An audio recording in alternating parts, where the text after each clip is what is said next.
We are in Dotonbori, which is the famous street food in Osaka, and we're going to see what wild, wonderful and delicious food we can find. So this is what it's like to eat your way through Japan's street food capital. The energy's wild, the queues are long, and the food is so worth it. So just got the secret miso dumpling gyoza thingies. Pan-fried and super juicy inside, we grabbed these from a tiny stand right on the main strip. Let's see how our first choice measured up. Look at that.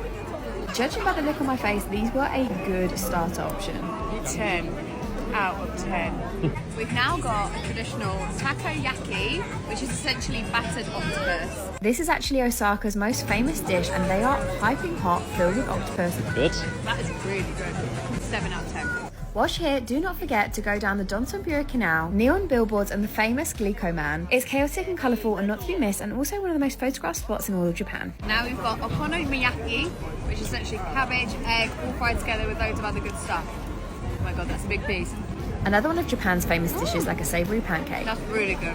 8.5 out of 10. This next one looks and sounds a little bit ridiculous, but bear with us. It's got king crab that's just been put in the deep fat fryer, covered in mayonnaise and then torched.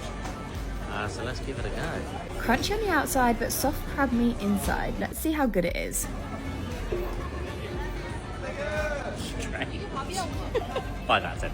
Surely it's better than that. Alright guys, it's a bit of a grower, so we've upped it to a 6.5 out of 10. You can really go wild down the street depending how adventurous you're feeling. Now we've got a classic little pork burger. Maybe not so classic Japan, but let's see how it rates. 5 out of 10. Moving swiftly on to the next one. Okay, so I've had a bite, but we've got a shrimp tempura roll, and I've given it a 6.5 out of 10. An absolute classic. Oh, none left for me. No, Lewis, there's not. Then it was time to move on to the dessert round, and first up, we will be trying Perfectly poured, served ice cream. Strawberry and vanilla. Fairly easy. literally everything in Japan is done to perfection. That's good. Japan's ice cream is just so good. I mean, it's like an 8 or 9 out of 10, honestly.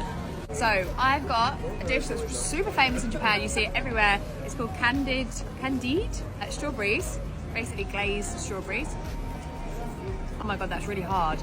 Do not break your teeth on these. Like a toffee apple. A crunchy sugary shell and super juicy on the inside. 8.5 out of 10. That's really good. And finally, for our dessert list, we have a bit of a wild card. So now I've got the melon pan with vanilla ice cream in the middle. This is essentially a warm fluffy bun filled with cold vanilla ice cream. That is cold. Soft and crispy at the same time. That's lovely. 9 out of 10. Definitely one of the best desserts we've had in Japan. So if you're coming to Osaka, Dotonbori is a must. Come